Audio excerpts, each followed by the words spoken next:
Hello hello and welcome back to Unnati IAS. UPSC EPFO की जैसे कि आप लोग सभी लोगों को इन्फॉर्मेशन मिली गई होगी कि ईपीएफओ का एग्ज़ाम यूपीएससी ने रिलीज़ कर दी है एग्ज़ाम डेट, जो कि 5 सितंबर 2020 है। जैसे कि हम आप अभी आपको साइट पर ले चलते हैं, यूपीएससी की ऑफिशियल साइट पर। ये आप देख सकते हैं ऑफिशियल साइट पर दिया हुआ है डेटा कि रिक्रूटमेंट टेस्ट फॉर 421 पोस्ट। जैसे कि आपको पता है कि 421 पोस्ट थी एनफोर्समेंट ऑफिसर या account officer 2020 will be held on 5 सितंबर 2021। तो अब यहाँ पर जैसे कि आप इसमें मान लेते हैं हम मोटा मोटा हमारे पास 70 दिन अवेलेबल हैं, लेकिन इसको हम जैसे कि हमने पहले भी स्ट्रेटेजी बनाई थी कि हम 60 दिन मानकर चल रहे हैं। हम 60 दिन के हिसाब से अपनी प्रिपरेशन करेंगे, क्योंकि बहुत ज़्यादा कभी डीमोटिवेट भी हो जाते हैं आप लोग, या टाइम नहीं मिलता है, किसी के साथ कुछ तबीयत ठीक ना हो, तो हम मोटा मोटा 60 दिन की स्ट्रेटजी मानकर चलेंगे।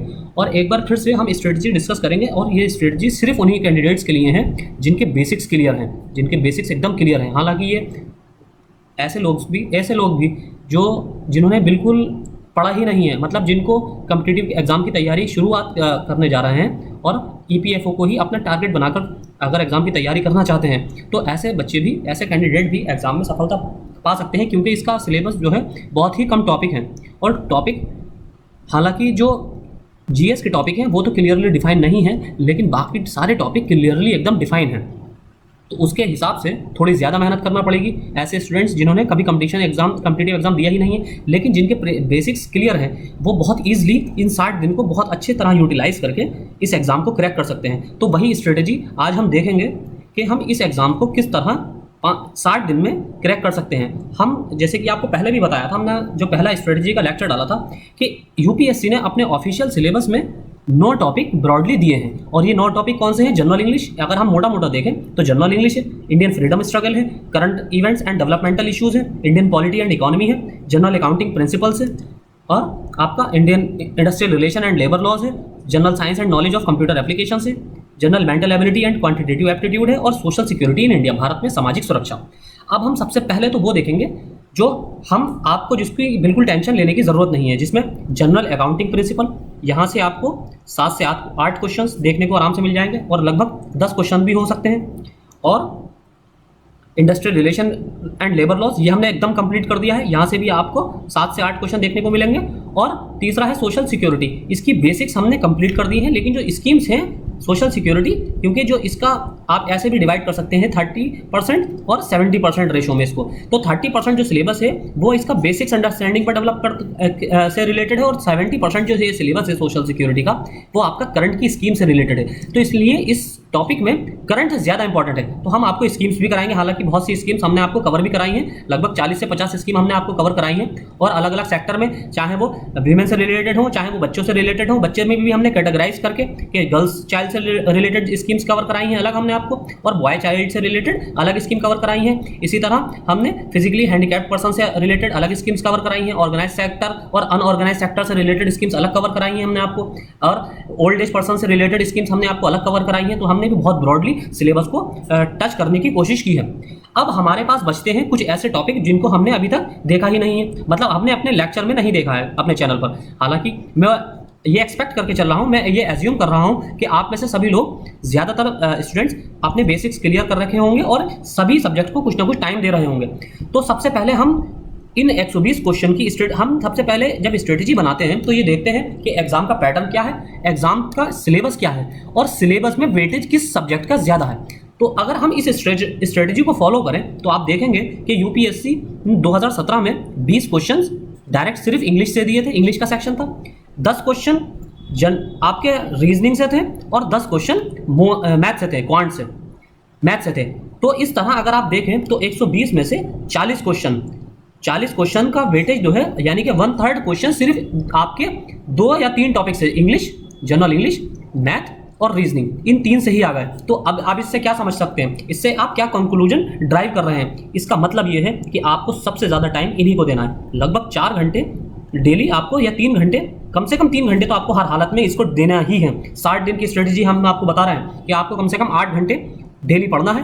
8 घंटे में आपको फ़ायदा ये होगा कि आपको मैं आपको गारंटी देता हूं कि आपका ना तो सिर्फ ईपीएफओ क्लियर होगा, बल्कि आप यूपीएससी सिविल सर्विस का अगर आपने एग्जाम फिलअप किया है तो आप आईएएस प्री भी निकाल देंगे। 101% आप निकालेंगे आईएएस प्री, क्योंकि इससे दो फायदे हैं, आप इसमें करंट भी पढ़ेंगे और करंट आपके यूपीएससी आईएएस में भी काम आएगी, और साथ ही साथ आप रीजनिंग मैथ करेंगे जो आपकी आईएएस में सी सेट में काम आएगी, और इंग्लिश करेंगे, इंग्लिश भी सी सेट में काम आएगी। तो यहाँ आपके 3-4 एक तीर से कई निशाने हो रहे हैं। जीएस तो आप कंप्लीट करेंगे ही। अब आते हैं सबसे बड़ा चंक जो है हमारे पास किसका है, 1/3 क्वेश्चन जनरल इंग्लिश, मैथ और रीजनिंग। अब इसके बाद हमारे पास आता है अकाउंट्स, आपका जनरल अकाउंटिंग प्रिंसिपल। कम से कम 8 से 10 क्वेश्चन यहाँ से आपको मिलेंगे। 8 से 10 क्वेश्चन आप industrial relation and labour laws से मान सकते हैं, और इसी तरह 5 से 6 क्वेश्चन बेसिक सोशल सिक्योरिटी से मान सकते हैं। तो अगर आप मोटा मोटा माने तो 20 क्वेश्चन आपको जनरल, 20 से 22 क्वेश्चन आपको जनरल आप अकाउंटिंग प्रिंसिपल्स, अकाउंट से, इंडस्ट्रियल रिलेशन से और सोशल सिक्योरिटी के बेसिक्स से। सोशल सिक्योरिटी में यहाँ हमने स्कीम्स को इसके कवर अंडर नहीं रखा है, स्कीम हमारा करंट का पार्ट है, स्कीम्स हमारा करंट का पार्ट है, तो इसको भी आप कम से कम 2 घंटे डेली दें। और हमने इसको ब्रॉडली कवर किया है, आपको किसी भी सिंगल सोर्स की जरूरत नहीं है अकाउंट्स में और इंडस्ट्रियल रिलेशन में। हाँ, हम न्यू लेबर कोड पॉलिसी एक बार पहले कंप्लीट कर चुके हैं अपने इस लेक्चर के साथ, लेकिन एक बार हम नेक्स्ट वन फिर से न्यू लेबर कोड पॉलिसी, जो 4 लेबर कोड आए हैं 2020, इसको हम एक बार फिर ब्रॉड वे में कवर करेंगे। एक लंबा लेक्चर लाएंगे जिसको थॉरोली आप एक ही लेक्चर में पूरी न्यू लेबर कोड पॉलिसी आराम से कवर कर लेंगे। तो ये वो आप हमारे ऊपर छोड़ दीजिए। उसके अलावा अगर आप खुद से प्रेपर करना चाहते हैं तो आप खुद से भी उसको प्रेपर करते रहिए। तो आपको कम से कम 1 से 1.5 घंटा आपको अकाउंट्स के रिवीजन में, इंडस्ट्रियल रिलेशन के रिवीजन में और सोशल सिक्योरिटी के रिवीजन में देना है, 1 घंटा डेली। अब आपकी जनरल साइंस, अभी हम जनरल इंग्लिश, मैथ और रीजनिंग के भी बारे में डिस्कस करेंगे। इसके लिए हमने आपको सोचा है कि जैसे कि हम आपको full length test, mock test provide कराना हमने शुरू कर दिए हैं और एक टेस्ट आपको प्रोवाइड भी कराया है।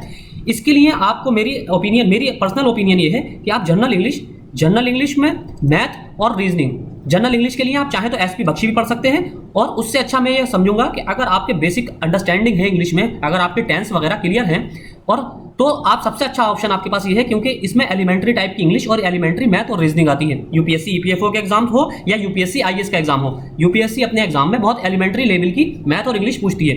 तो अगर आप एसएससी बैंकिंग तो बहुत एडवांस लेवल हो जाएगा, हालांकि एसएससी भी सब यूपीएससी के इंग्लिश और मैथ रीजनिंग के पेपर से बहुत एडवांस होता है एसएससी का इंग्लिश और मैथ का पेपर, तो ये सब बहुत एडवांस लेवल है। अगर आप इसकी प्रीवियस ईयर के ही भी पेपर लगा लेंगे, और उसके अलावा अगर आप सिर्फ ईडियम फ्रेजेस जो कि आपके लिए याद रखना बहुत ज़रूरी है, और ईडियम फ्रेजेस के साथ एक 1 वर्ड सब्स्टिट्यूशन होते हैं, 1 वर्ड सब्स्टिट्यूशन, अगर आप ये याद रख लें और अगर कोशिश करें सिनोनिम एंटोनिम्स भी याद रखने की, आप 10-10 वर्ड तीनों के डेली याद रख लें। इसमें मुश्किल से आपको हार्डली 30 मिनट लगेंगे, आधा घंटा लगेगा। यानी कि आपको 1 वर्ड सब्स्टिट्यूशन याद रखने में ईडियम फ्रेजेस 10 ईडियम फ्रेज और 10 सिनोनिम एंटोनिम्स, यानी कि 5 सिनोनिम 5 एंटोनिम आप डेली याद रखिए। तो आप 60 दिन में, डेली अगर 30 करेंगे तो 60 दिन में आपके 1800 हो जाते हैं। तो ये मोर देन सफिशिएंट है, इससे बाहर कुछ नहीं आएगा। I am sure, pretty much sure.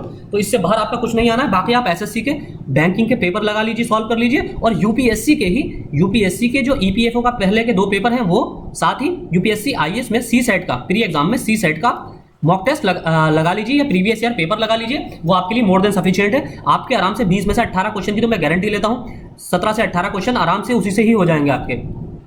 अब आते हैं मैथ और रीजनिंग की प्रैक्टिस। हम आपको प्रैक्टिस सेट तो प्रोवाइड करेंगे, इंग्लिश में भी आपको प्रैक्टिस सेट प्रोवाइड करेंगे, तो उससे भी आपकी प्रैक्टिस हो जाएगी, और मैथ और रीजनिंग के भी हम प्रैक्टिस सेट प्रोवाइड करेंगे, तो उसमें भी आपकी रिवीजन होता रहेगा। लेकिन उसके साथ साथ आपको खुद भी तैयारी करनी है, क्योंकि किसी भी ट्यूटर का सिर्फ 5 से, मेरा मानना यह है कि 5 से 10% का ही रोल होता है, बाकी 90% का रोल, 90 to 95% का रोल स्टूडेंट का, कैंडिडेट का खुद होता है। क्योंकि आपको हम घोल कर नहीं पिला सकते, सिर्फ आपको एक गाइडेंस दे सकते हैं और बता सकते हैं कि आपको क्या पढ़ना है और किस तरह पढ़ना है। तो आपका पहला टारगेट होना चाहिए इंग्लिश, मैथ और रीजनिंग। ये बहुत बड़ा चंक है, और आप में से ज्यादातर, आई एम श्योर आप में से ज्यादातर इस सेक्शन को भूले हुए, इस सेक्शन को छोड़े हुए होंगे, इसको अभी नहीं देख रहे होंगे, और यही आपका सिलेक्शन तय करेगा, क्योंकि 1/3 पोर्शन है, 40 क्वेश्चन इससे आएंगे, ये याद रखिए। और हाँ, एक चीज मैं आपको बताना भूल गया, 2014 में जब ईपीएफओ ने इस पोस्ट के लिए, यानी कि पहले तो ईओ का एग्जाम नहीं होता था, ईओ से ऊपर की post assistant provident fund commissioner का एग्जाम लेती थी यूपीएससी, जो कि आप अगर जैसे कि इस एग्जाम में सेलेक्ट हो जाते हैं यूपीएससी ईपीएफओ में, तो आपको ईओ की पोस्ट मिलेगी और 5 से 6 साल बाद आपको एपीएफसी की पोस्ट मिलेगी।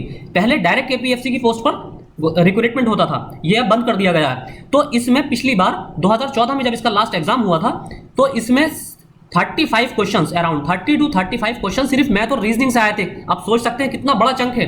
120 क्वेश्चन में से सिर्फ 30 to 35 क्वेश्चन केवल मैथ और रीजनिंग के थे। आप चाहें तो प्रीवियस ईयर क्वेश्चन पेपर देख सकते हैं। इसके अलावा 20 क्वेश्चन इंग्लिश के, तो आधा पेपर तो खाली इन 3 सेक्शन से ही आ गया था। और यूपीएससी का कोई भरोसा नहीं है, वो इस बार भी ऐसा कर सकती है। तो आपको ये सेक्शन बिल्कुल इग्नोर नहीं करना है। अब हमारा आता है दूसरा, जिससे सबसे ज्यादा क्वेश्चन पूछे जा सकते हैं जनरल स्टडीज में, वो है इंडियन नेशनल मूवमेंट। इसकी हम आपको सीरीज करा ही रहे हैं, लेकिन आपको स्पेक्ट्रम खुद से भी कवर करनी है और इसको कम से कम 2 घंटे डेली देने हैं और आप 5 दिन में इसको कवर करने की कोशिश कीजिए। स्पेक्ट्रम को 5 दिन में कवर करने की कोशिश कीजिए। हालांकि हम अपने चैनल पर आपको लेक्चर प्रोवाइड कर रहे हैं और वो एकदम टू द पॉइंट है और एग्जाम ओरिएंटेड ही है, स्पेशली ईपीएफओ ओरिएंटेड है। आपको यहाँ से जो हम लेक्चर कराएंगे उससे बाहर ईपीएफओ में, इंडियन नेशनल मूवमेंट में स्पेक्ट्रम का कोई क्वेश्चन, मॉडर्न हिस्ट्री का कोई क्वेश्चन उससे बाहर नहीं जाएगा, आई एम श्योर। लेकिन चक्कर ये है कि आप उसमें ज़्यादा इंटरेस्ट नहीं ले रहे हैं, इसलिए हम उसकी आपको डेली क्लासेस भी प्रोवाइड नहीं करते हैं। अगर आप उसका अच्छा रेस्पॉन्स आए तो हम भी मोटिवेट होते हैं उससे आपको डेली क्लास प्रोवाइड करने के लिए। तो ये हो गया अब इंडियन पॉलिटी, जिसमें हमने आपको बताया इंडियन पॉलिटी तो बहुत बड़ा सिलेबस है। आप चाहे तो 60 दिन में, लक्ष्मीकांत इतनी अच्छी बुक है कि आप आराम से 60 दिन में कवर कर सकते हैं अगर आप 2 घंटे भी डेली पढ़ें। लेकिन हम आपको उसके एक कुछ मेन टॉपिक बता देते हैं, जैसे कि आपका फंडामेंटल राइट है, फंडामेंटल ड्यूटीज है और डायरेक्टिव प्रिंसिपल और state policy, directive principles of state policy, DPSP है यहाँ। और सबसे बड़ी चीज है कि आर्टिकल 1 to आर्टिकल 51 ये आपको टिप पर होना चाहिए। यहाँ इतने आर्टिकल तो आपको एकदम टिप पर याद होने चाहिए। उसके अलावा आपको सारी शेड्यूल टिप पर याद होनी चाहिए, जितनी अनुसूचियां हैं, जितनी शेड्यूल हैं, आपको टिप पर याद होनी चाहिए कि कौन सी शेड्यूल किस सब्जेक्ट से रिलेटेड है, किस विषय से रिलेटेड है। आपको पार्ट याद होने चाहिए, कौन से पार्ट में किस सब्जेक्ट का जिक्र किया गया है। पार्ट 11 किससे रिलेटेड है, पार्ट 12 किससे रिलेटेड है, इलेक्शन कमीशन का जिक्र कौन से चैप्टर में है, यानी कि कौन से पार्ट में, कौन से भाग में किया गया है। इसी तरह आपको मेन अमेंडमेंट याद होने चाहिए, आपको कॉन्स्टिट्यूशनल बॉडीज याद होनी चाहिए। तो ये मेन टॉपिक है। पार्लियामेंट्री चैप्टर आपको पूरा एकदम टिप पर होना चाहिए। आपको फाइनेंस कमीशन एकदम टिप पर होना चाहिए। फाइनेंस से बहुत ज्यादा क्वेश्चन आते हैं, फाइनेंस कमीशन से बहुत ज्यादा क्वेश्चन आते हैं, सेंट्रल स्टेट रिलेशन से बहुत ज्यादा क्वेश्चन आते हैं पॉलिटी में, ईपीएफओ के एग्जाम में। यूपीएससी की ये बहुत ज्यादा फेवरेट सब्जेक्ट, फेवरेट टॉपिक है। Central state relation, finance commission, election commission बहुत ज्यादा चर्चा में रहा है बंगाल इलेक्शन के बाद। इलेक्शन कमीशन बहुत ज्यादा चर्चा में था बंगाल इलेक्शन में, तो इसलिए आपकी एकदम टिप पर होना चाहिए इलेक्शन कमीशन। कॉन्स्टिट्यूशनल बॉडीज जितनी है, सुप्रीम कोर्ट पे बहुत ज्यादा आवाजें उठी हैं इसके खिलाफ, क्योंकि जैसे कि आपने देखा होगा कि चीफ जस्टिस को अपनी मनपसंद पोस्ट दी गई, राज्यसभा में सांसद बनाया गया रंजन गोगोई को। तो आपको ये चीजें फोकस करनी है, आपको करंट अफेयर्स को अपने जीएस सब्जेक्ट से लिंक करके पढ़ना है, आपको बिल्कुल पैनी नजर रखनी है उस पर। अब इंडियन फ्रीडम स्ट्रगल में तो हम ये सारे चैप्टर आपको टॉपिक करा चुके हैं, और उसके अलावा जितने टॉपिक हैं, जैसे कि हम कल लेक्चर लाएंगे इंडियन फ्रीडम स्ट्रगल का, जिसमें हम जितने भी रिवोल्ट हुए हैं उनकी चर्चा करेंगे और एक ही लेक्चर में आपको सारे रिवोल्ट कवर करा देंगे, और कम से कम 1 से 2 क्वेश्चन वहां से जरूर आते हैं। आप देखना ईपीएफओ में आपको 102 क्वेश्चन इंडियन नेशनल मूवमेंट की सीरीज में मॉडर्न हिस्ट्री से 1 से 2 क्वेश्चन आपको 100% मिलेंगे। अब आता है हमारा अगला section, current events and developmental issues. बहुत ज्यादा, और हाँ उससे पहले एक इकोनॉमी देख लेते हैं। इकोनॉमी के आप बेसिक टर्म्स, हालांकि इकोनॉमी एक करंट का टॉपिक है, ईपीएफओ की दृष्टि से ये करंट का टॉपिक है आपसे, लेकिन फिर भी बेसिक टर्म्स आपको पता होने चाहिए। आपको पता होना चाहिए सीएसआर क्या होता है, सीआरआर क्या होता है, एसएलआर क्या होता है, ये आपको बेसिक टर्म्स पता होना चाहिए। डिबेंचर्स किसे कहते हैं, क्योंकि डिबेंचर्स, और देखिए अकाउंटिंग का इसमें सब्जेक्ट भी इन्वॉल्व है। ईपीएफओ पोस्ट ही अकाउंटिंग वाली है, अकाउंट ऑफिसर की पोस्ट है, तो इसलिए आपको डिबेंचर्स पता होने चाहिए, शेयर्स पता होने चाहिए, सेबी के बारे में पता होना चाहिए, आरबीआई की वर्किंग के बारे में पता होना चाहिए, कमर्शियल बैंक की वर्किंग के बारे में पता होना चाहिए, क्योंकि ये आपके टॉपिक से ही रिलेटेड है। इसलिए आपको इकोनॉमी में भी उन्हीं टॉपिक को फोकस करना है जो आपके ओवरलैप कर रहे हैं अकाउंटिंग से, जैसे शेयर मार्केट, कैपिटल मार्केट कौन सी होती है, मनी मार्केट आपकी शेयर मार्केट कौन सी होती है, कैपिटल मार्केट और मनी मार्केट ये कौन सी होती हैं, डिबेंचर्स, बॉन्ड ये क्या होते हैं, कमर्शियल पेपर्स, किसान विकास पत्र, ये सारे आपको पता होने चाहिए। और इसी तरह जैसे कि इलेक्शन कमीशन ने जो वोटिंग के लिए इलेक्टोरल बॉन्ड जो आए थे उनके बारे में पता होना चाहिए। तो ये बेसिक चीजें आपको पता होनी चाहिए। फिर हमारा इसके बाद आता है current events and developmental issues, जिसके बारे में हम बात कर रहे थे। करंट इवेंट्स कौन से, करंट इवेंट्स में जैसे कि हमने आपको पहले भी बताया और बहुत सारे बच्चे कंफ्यूज थे कि करंट कहां से कवर करें और कितना कवर करें। तो सबसे पहले और मेरी सबसे मेरी पर्सनल ओपिनियन ये है, बाकी तो आप अपनी मर्जी के खुद मालिक हैं। जनवरी 21 से टिल डेट, यानी कि 5 सितंबर को आपका एग्जाम है, तो आपको सितंबर से पिछला महीना कौन सा होता है, अगस्त 15 तक, यानी कि आपको आज़ादी तक का 15 अगस्त तक, इंडिपेंडेंस डे तक के सारी करंट एकदम टिप पर होनी चाहिए, याद होनी चाहिए। लेकिन और ज़्यादा बेहतर अगर आपके पास टाइम है तो आप जून 2020 से कवर कर सकते हैं, जो कि आपकी ईपीएफओ के साथ साथ यूपीएससी को भी कवर कर देगी। आप मैक्सिमम जून 2020 से कवर कर सकते हैं। और अगर आप जनवरी 2020 से, बहुत से बच्चे कह रहे थे कवर करने के लिए, तो वो उनका मन है, वो चाहे तो कवर कर सकते हैं, लेकिन ये वेस्टेज ऑफ टाइम है, इसको करंट नहीं कहते हैं। फिर ये स्टैटिक जीके का पार्ट हो जाएगा। अगर वो स्टैटिक जीके का पार्ट है, फिर वो करंट का पार्ट ही कब है? अगर आप जनवरी 2020 का पढ़ रहे हैं तो बहुत से बच्चे कह रहे थे कि सर कोई करंट की न्यूज़ ही कब आई है। अब उनको पता चलेगा, जब वो पेपर एग्जाम देखेंगे यूपीएफओ का, तो उनको पता चलेगा कि करंट होता क्या है। उनकी नज़र में करंट सिर्फ कोरोना वायरस ही था, क्योंकि कोरोना से हट के कुछ देख ही नहीं पा रहे थे। जितनी मेन मीडिया है वो गवर्नमेंट ओरिएंटेड होती है, उसी के ओरिएंटेड न्यूज़ दिखाई जाती है, तो उसके अलावा वो कुछ देखते नहीं होंगे, तो उनको पता ही नहीं चल रहा है कि करंट में कुछ इवेंट हो रहे हैं या नहीं हो रहे हैं। क्योंकि सुशांत सिंह राजपूत तो देखा होगा चैनल पर, लेकिन जीडीपी जो माइनस में डिप गई थी 23%, वो नहीं देखा होगा, क्योंकि किसी न्यूज़ चैनल ने नहीं दिखाया। इसलिए उनके लिए करंट की न्यूज़ सिर्फ सुशांत सिंह राजपूत है, करंट की न्यूज़ जीडीपी थोड़ी थी। तो बहुत से बच्चे ऐसे भी हैं जो कमेंट मुझे कर रहे थे कि सर कुछ करंट ही कब आया है पिछले 1 साल से। तो उनको ये एग्जाम जब आएगा जिस दिन 5 सितंबर को, उस दिन पता चल जाएगा कि यूपीएससी करंट कहाँ से लाती है। तो आपको करंट में जनवरी 2021 से लेकर 2021 से अगस्त 2021 तक का सारा करंट, 15 अगस्त 2021 तक का सारा करंट कवर करना है।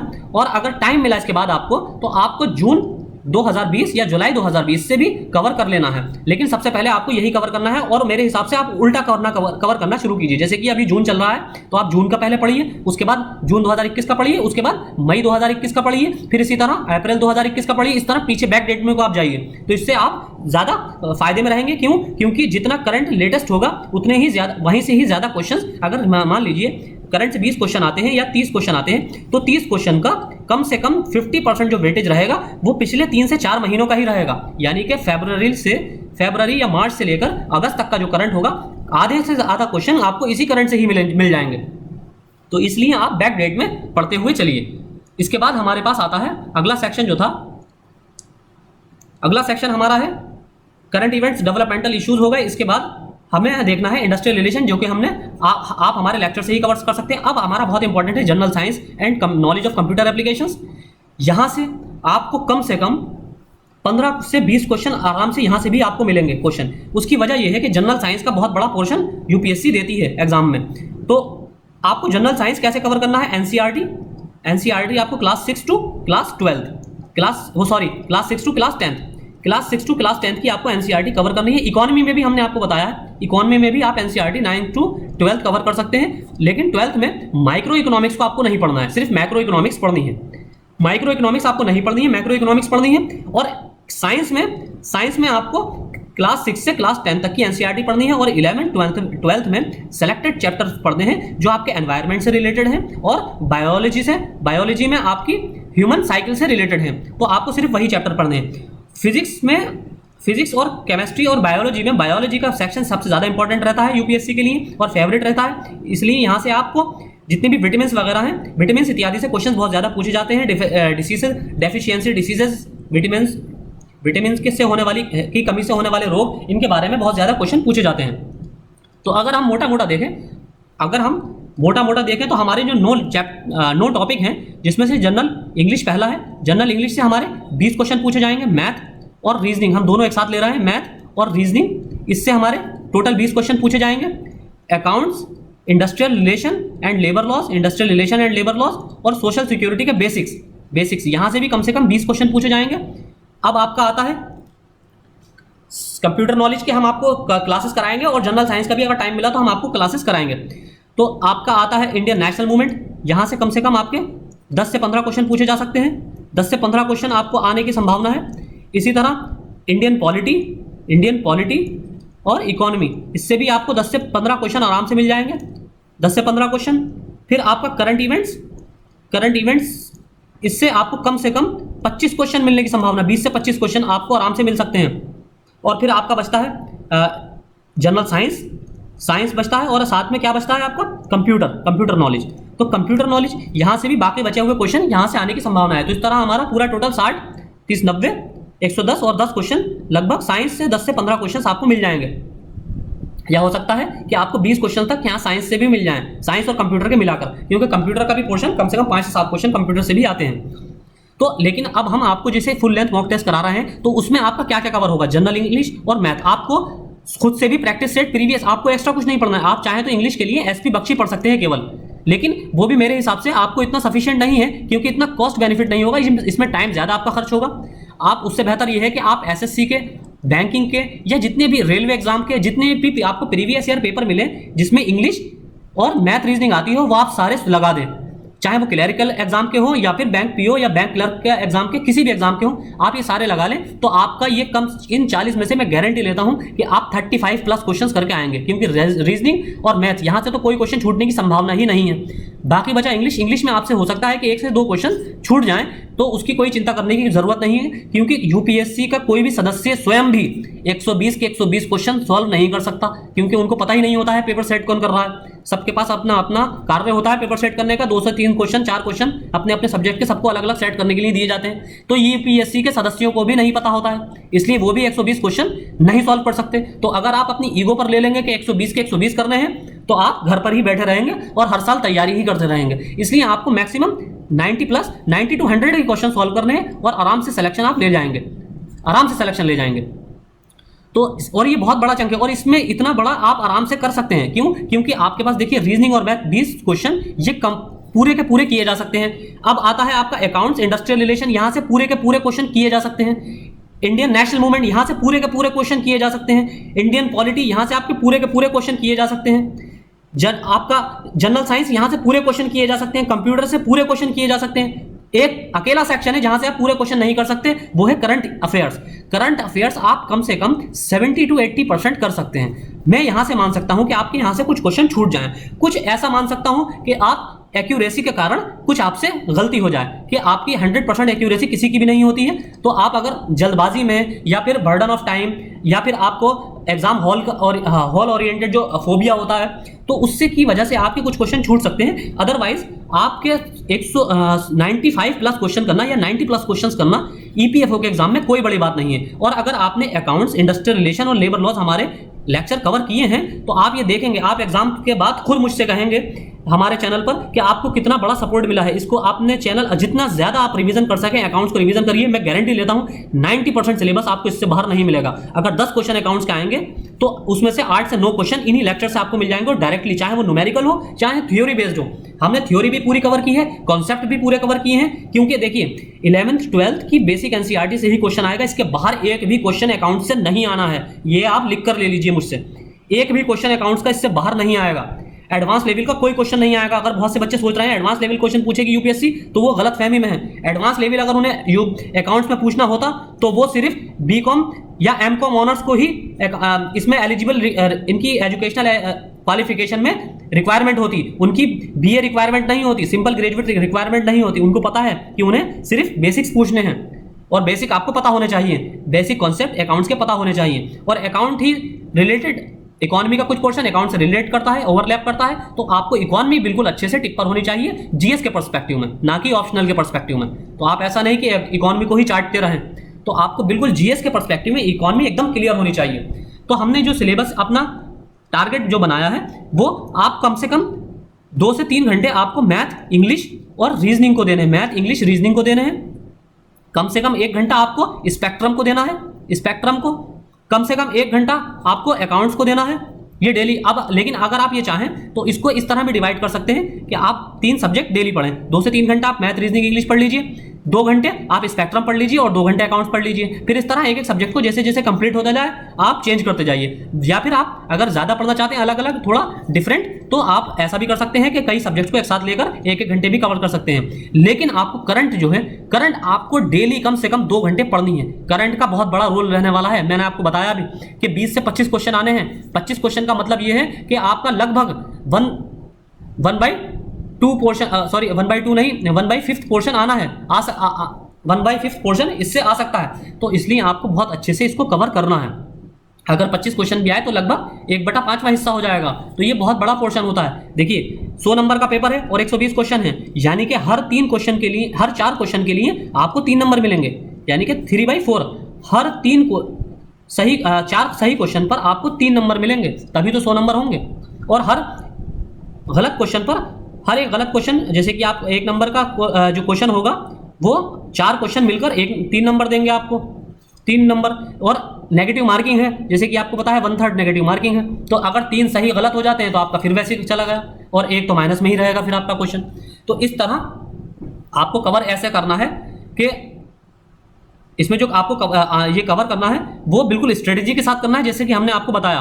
सबसे पहले अकाउंट्स वगैरह तो आपने कंप्लीट कर लिया होगा, तो आप रिवीजन इसके साथ साथ करते चलिए। और बाकी बचा आपका जो जितना भी हमने आपको बताया इंडियन फ्रीडम स्ट्रगल, इसके हम लेक्चर आपको डेली प्रोवाइड कर ही रहे हैं। और अगर आपका अच्छा रेस्पॉन्स आया तो हम आपको डेली इसके लेक्चर प्रोवाइड करेंगे, और 15 दिन के अंदर आपका स्पेक्ट्रम कंप्लीट कर देंगे। और मैं गारंटी लेता हूं उस 15 दिन में जितना, जब हम स्पेक्ट्रम कंप्लीट कर देंगे, उससे बाहर एक भी क्वेश्चन आपको नहीं मिलेगा इंडियन नेशनल मूवमेंट का, गारंटेड। एक भी क्वेश्चन, 100% क्वेश्चन उसी लेक्चर से आपको मिल जाएंगे, उतने ही लेक्चर्स पढ़ने से।